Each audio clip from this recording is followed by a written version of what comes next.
ఎలుగుబంటి ఉపాయం. ఒక అడవిలో ఒక ఎలుగుబంటి ఉండేది. దానిది కష్టపడి పనిచేసే మనస్తత్వం. తను ఉండటానికి ఎంతో శ్రమపడి ఒక గుహను నిర్మించుకుంది.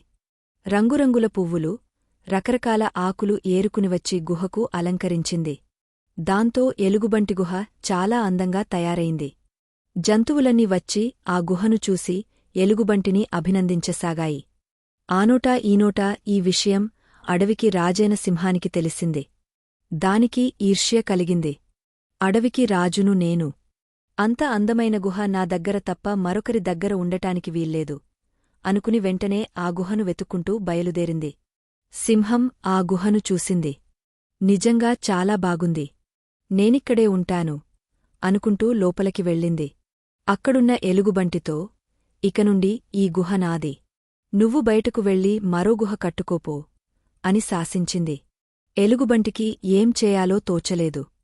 పాపం ఏడుస్తూ వెళ్ళిపోసాగింది. దారిలో ఒక నక్క ఎదురైంది.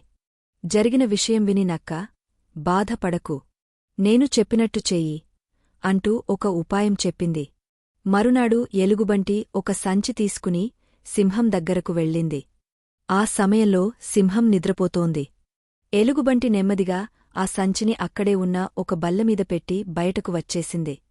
కాస్సేపటి తరువాత సింహం నిద్రలేచింది. బల్లమీద సంచి కనబడగానే ఆసక్తిగా దాన్ని నిప్పిచూసింది. సంచి మూతి తెరుచుకోగానే గుయ్ మణికొన్ని వందల తేనెటీగలు బయటకు వచ్చాయి. అంతసేపు సంచిలో బంధింపబడి ఉండటం వల్ల అవి చాలా కోపంగా ఉన్నాయి. ఒక్కసారిగా అవి సింహం మీదకు దాడి చేశాయి.